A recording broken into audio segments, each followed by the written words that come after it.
In today's video I'm playing through Tomodachi Life Living the Dream. I played a lot of the original one on the 3DS, I think a little bit too much actually, like how do I have 100 hours in this? So when they announced a brand new one, I knew I needed to play it. Also, if you end up enjoying the video, definitely make sure to subscribe or I'll drop Homer into the sea. I'm not kidding by the way, I will do it. Anyway, my Tomodachi Life experience started with me having to add my first Mii resident to this deserted island. So I decided to add my really cool Mii first. And also, if you're wondering why my Mii is so basic, well, to be honest, I have no idea either, to be honest. I made this Mii as a kid years ago, and I guess I must have just changed the base Mii's hair and called it a day. After I created him, my Mii moved into his own little house, but he was just immediately hungry. But then just as I was about to start foraging for some little berries for him to eat, magically a supermarket opened up, so I bought a bit of grub for him to eat. After a little bit of time, the game said that apparently the Miis loved being pet on the head, and I guess he seemed to like it. It must have been a nice little massage for him. I mean, was that a massage? I don't know, or was it just being mugged? Doing that got me some warm fuzzies, and this is basically just a little bit of Pikmin nectar that I got for making my Miis smile. And once I got enough fuzzies, I could use this fountain to grant my Miis wishes, such as giving them a new type of Prezi. After that, my Mii said that it was starting to get a little bit lonely, you know, a little bit depressed, so I thought I'd add another resident to the island. And who better to add than none other than the cartoon buffoon himself, Homer Simpson. And while I was making him, I got to have a proper go at messing around with the Mii customizer in this game. And it's pretty crazy, is you can basically just add anyone or anything you want, especially with the face paint feature. With this you can just draw on the Mii's face, which takes a little bit of time to get used to with a controller, but I think I did alright adding Homer's little strands of hair and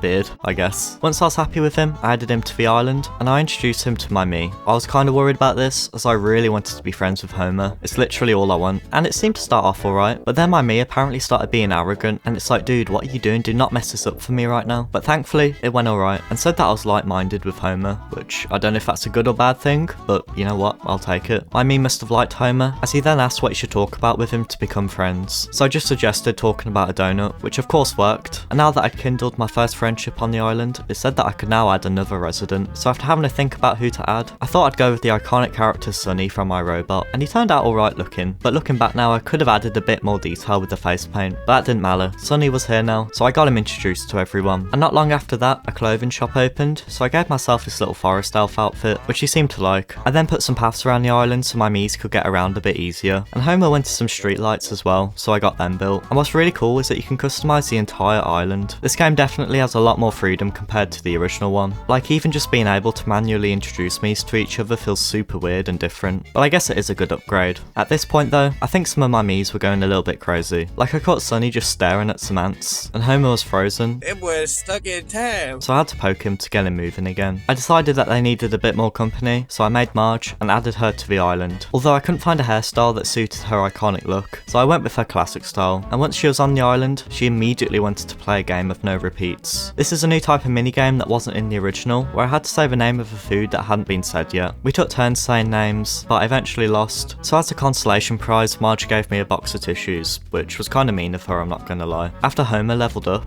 I could give him a little expression, so I of course went with his iconic catchphrase, "Do the Homer shake." And it suited him perfectly, he loved it. Do the Homer shake, Homer shake. All of a sudden though, Marge had fallen down and couldn't get up, so I grabbed Homer to help as this was his moment to shine. And while a hero he was, you can always count on Homer to lift you up when you're down. We needed more heroes like that on the island, so I added the main man himself, Super Mario. Mario Miis can often look a little bit weird, and I mean, mine definitely did. But being able to add his hat with the face paint was pretty cool. At least when you face him from the front, as when he turns around you realise he's got that Jotaro hat hair combo going on. And Mario's voice was great as well. He's so charming, just watch him talk to Homer here. Lovely to meet you, Homer. I'm Mario. Marge then wanted to play another game, and this time it was red light, green light. And I actually managed to win this one, as let's just say I've played this game before. And my reward was a horse, which I suppose was nice. Mario was then stuck in the middle of the street, so I went and grabbed my Mii to go and help him out a bit. And I couldn't believe I'd actually rescued Mario. Dreams really can come true in this game. After Sonny leveled up, I got him to say "can you" at the end of his sentences, and I thought this was a nice little reference to the film. Can you? But this might have been a mistake, as I'm not gonna lie, he got a little bit rude with it sometimes. Marge, my head hurts a little. so I'm going to get going. Can you? But anyway, my next Mii was Princess Peach, and after she fell asleep, I watched her dream, and it had her alongside a few other Miis jumping around as frogs, and I somehow ended up getting a frog costume for watching it, and the timing of this was perfect, as after that, Mario wanted a new hat, so I had the perfect one to give to him. He loved it, although his normal hat was sticking out a bit. I then added Leon S. Kennedy to the island, and I gave him the perfect room. It looked just like the library from Resident Evil 2. He wanted to become friends with Peach, and I had no doubts in my mind that he could do it, so I gave him a topic, and off he went. Would you like to have a chat about Sonic the Hedgehog? Surprisingly, Peach was up for talking about a bit of Sonic, so as long as Leon didn't say anything too crazy here, he might be alright. You know, getting a good look at you, Peach, you actually kind of look like Sonic the Hedgehog. Leon, why? Why would you say that? There's no way she's gonna like that. No one's ever said that to me before. It might actually be the nicest thing anyone's ever said to me. I don't know how that worked, but they were friends now, so I guess the moral of the story is, if you want to become friends with someone, just tell them they look like Sonic the Hedgehog. Next up, I added 2 more Resident Evil characters, being Claire Redfield and the best character, Mr. X. I thought maybe he'd be a bit nicer than he is in the games, but after I introduced him to Leon, he just immediately started running behind him, which I found pretty funny. I then gave Leon his iconic catchphrase, which he seemed to like. Where's everyone going? Bingo.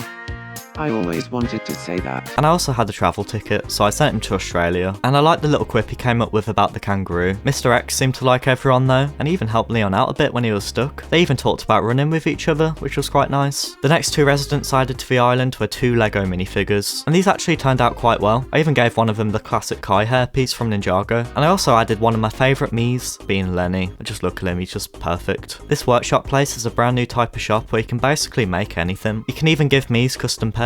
So I made a little Stella from Peach Showtime and gave it to Peach, and it suited her perfectly. Leon and Claire then both saw a big roast duck in the sky, and Sunny asked me what to talk about with Leon to become friends with him. So I of course suggested talking about bingo, and it worked like a charm. I still felt like the island needed some more people though, so I added some Zelda characters, such as Link, Zelda, and the legendary Pipit, although my favourite one was definitely Groose. One time I checked the supermarket and they had sprouts in stock, so you already know what was on the menu that day. Not everybody ended up liking them, including my Mii, who I was pretty disappointed in. Like, how can you not like them? I'll remember that, me. But once I fed them to Homer, something kinda crazy happened. I honestly thought he was about to throw up, but all of a sudden he was on an island and shouted so good, which somehow ended up parting the sea. Yeah, somehow a bowl of sprouts turned out to be Homer's all-time favourite food. After Lenny leveled up, I gave him a little catchphrase to say at the end of his sentences, which I found quite funny. Saying that really makes me feel more like myself. Ah, my eye.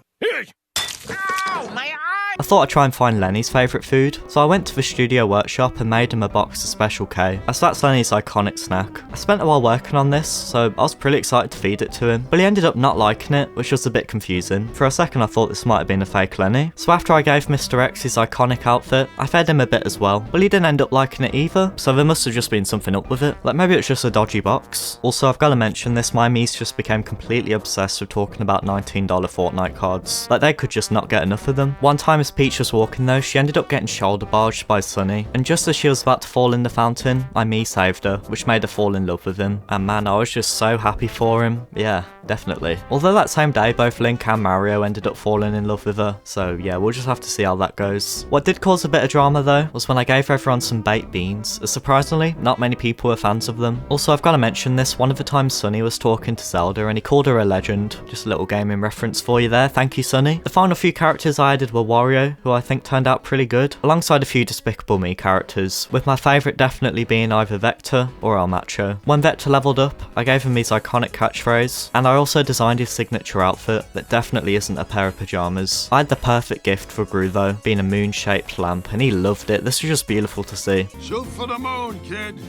Shoot for the moon. But what was not nice though was Lenny's house. I don't know why I gave him that room. I actually feel kind of bad about it now. Please don't tell anyone how I live. But then all of a sudden Vector fell in love with Peach, which I just couldn't believe. Yes, I'm perfectly fine. Oh yeah. And after a little bit of time, he wanted to confess, but they weren't even friends yet. Like, Vector, what are you doing? He still went through with it though, but just as he asked her out, both Mario and Link appeared to confess their feelings to Peach as well. So Peach now had a choice to make. Who was she going to choose out of the 3 of them? I thought maybe she'd go with Mario, that would make sense. But she ended up declining all 3 of them. So I now had 3 depressed Miis on the island that I had to try and cheer up. Thanks, Peach. And not long after that, Leona decided to try and ask Zelda out, but when he went to the cafe to meet her, she didn't even bother to turn up, which was kind of crazy. I actually felt really bad for him. Can we get a bit of love in the comments for Leon? He definitely needs it. Eventually, Peach decided to ask my Mii out. After giving him a tap as a token of her love, all of a sudden Zelda appeared, which was kind of surprising. I didn't think my Mii had spoken to Zelda that much. He now had an important decision to make, and he ended up choosing Peach, which meant that they were now together, and